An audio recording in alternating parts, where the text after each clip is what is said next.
அனைவருக்கும் வணக்கம். சற்று முன்பு தமிழக அரசு இன்று வெளியிட்டுள்ள 17 முக்கியமான அறிவிப்புகள் என்னென்ன என்பதை பற்றி தான் நம்ம இந்த வீடியோவில் டீட்டெயிலாக பார்க்க போகிறோம். ஸோ முடிந்த அளவுக்கு இந்த வீடியோவை ஸ்கிப் பண்ணாமல் முழுமையாக பாருங்கள். இந்த வீடியோக்குள்ளே போகிறதுக்கு முன்னாடி இந்த வீடியோக்கு ஒரு லைக் பட்டனை ப்ரெஸ் பண்ணிடுங்க. நீங்கள் இது வரைக்கும் என்னோட சேனலை சப்ஸ்கிரைப் பண்ணாமல் இருந்தீங்கன்னா மறக்காமல் சப்ஸ்கிரைப் பண்ணிக்கோங்க. கூடவே அந்த பெல் சிம்லையும் மறக்காமல் கிளிக் பண்ணிக்கோங்க. சரி, வாங்க இப்போ நாம் வீடியோக்குள்ளே போகலாம். முதல் அறிவிப்பு: அடுத்த 2 ஆண்டுகளில் 6 ஆசிரியர் தகுதி தேர்வுகள் நடத்தப்படும் என்று தமிழ்நாடு அரசு தெரிவித்துள்ளது.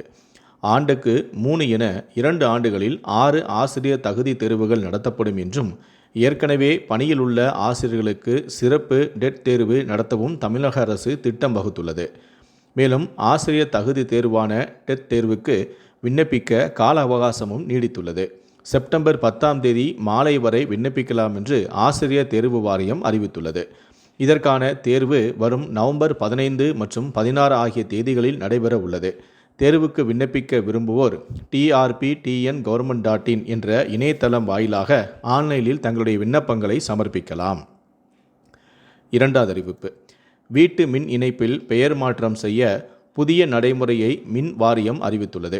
இப்பணிகளை விரைவுபடுத்தும் வகையில் முந்தைய உரிமையாளரின் ஒப்புதல் பெறும் படிவம் 2I நுகர்வோரிடம் இருந்து பெற வேண்டியதில்லை என அறிவுறுத்தப்படுகிறது.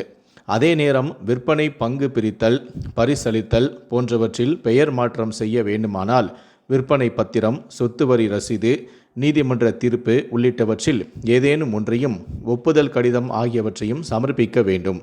குடும்பத்தின் மூத்த உறுப்பினர்கள் உயிரிழந்தால் பெயர் மாற்றம் செய்ய வாரிசு சான்றிதழ் அல்லது அண்மை காலத்தில் பெறப்பட்ட சொத்து வரி ரசீது மற்றும் இழப்பீடு பத்திரத்தை சமர்ப்பிக்க வேண்டும்.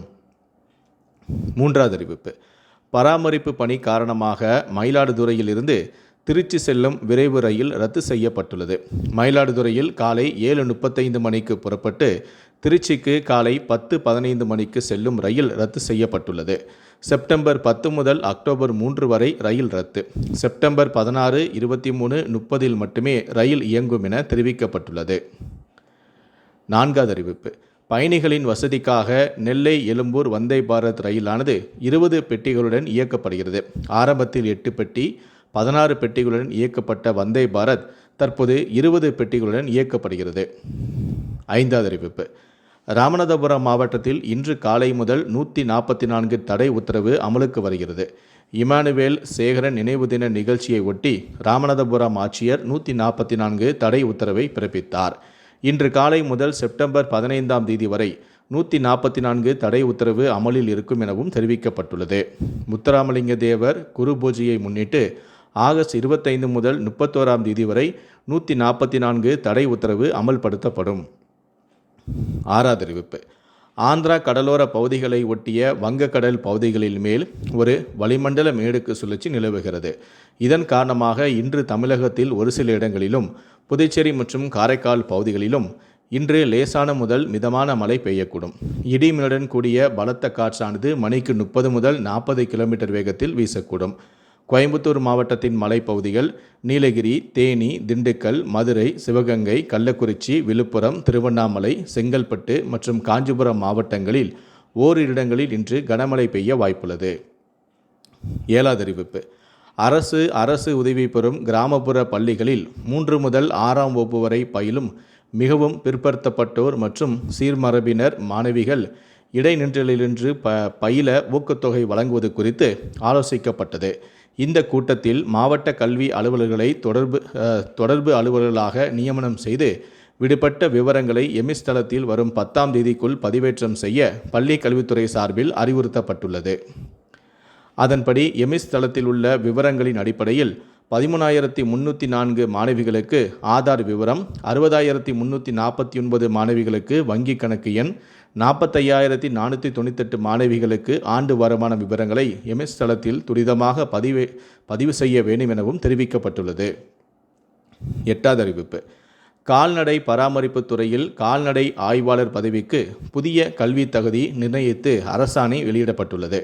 அதன்படி 12ஆம் வகுப்பில் உயிரியல் அல்லது தாவரவியல், விலங்கியல் பாடங்களுடன் ஏதேனும் ஒரு பட்டப்படிப்பு படித்திருக்க வேண்டும் எனவும், பதவி உயர்வை பொறுத்தவரையில் கால்நடை பராமரிப்பு துறையில் உதவியாளராக பணியாற்றுவோர் 5 ஆண்டு பணி அனுபவம் பெற்று மேற்குறிப்பிட்ட கல்வி தகுதியை பெற்றிருந்தால் பதவி உயர்வுக்கு தகுதியுடையவர்கள் ஆவர்.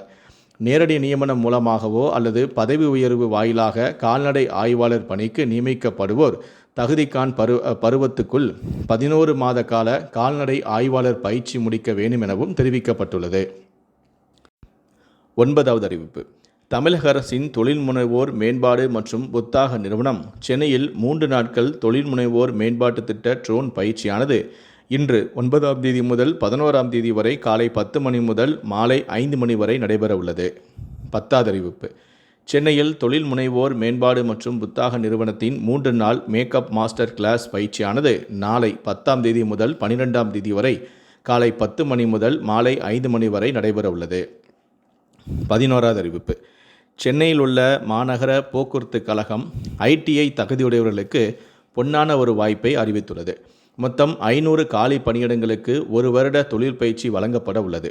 தேர்வு செய்யப்படும் நபர்களுக்கு மாதம் 14,000 ரூபாய் உதவித்தொகை வழங்கப்படும் எனவும் மாநகர போக்குவரத்து கழகம் மூலம் குரோம்பேட்டையில் உள்ள தொழில் பயிற்சி பள்ளியில் செப்டம்பர் 10ஆம் தேதி முகாம் நடத்தப்படுகிறது. இதில் கலந்து கொண்டு தகுதியானவர்கள் விண்ணப்பிக்கலாம் எனவும் தெரிவிக்கப்பட்டுள்ளது. 12வது அறிவிப்பு. தமிழக போக்குவரத்து கழக ஓய்வூதியர்களுக்கு 18% வரை அகவிலைப்படி உயர்த்தப்பட்டுள்ளது. கடந்த மாதம் ஓய்வூதியத்தில் அகவிலைப்படி உயர்த்தப்பட்டுள்ளது. கடந்த 2016ஆம் ஆண்டு செப்டம்பர் 1ஆம் தேதிக்கு முன்னதாக ஓய்வு பெற்றவர்களுக்கு 18%, அதன் பின்னர் ஓய்வு பெற்றவர்களுக்கு 9% உயர்த்தப்பட்டுள்ளது. அதன்படி 2,000 ரூபாய் முதல் 4,000 ரூபாய் வரை ஓய்வூதியம் உயரும். தீபாவளிக்கு முன்னதாக அரசு போக்குவரத்து ஊழியர்களுக்கு ஓய்வூதியம் உயர்த்தப்பட்டது பெரும் வரவேற்பை பெற்றுள்ளது. 13வது அறிவிப்பு.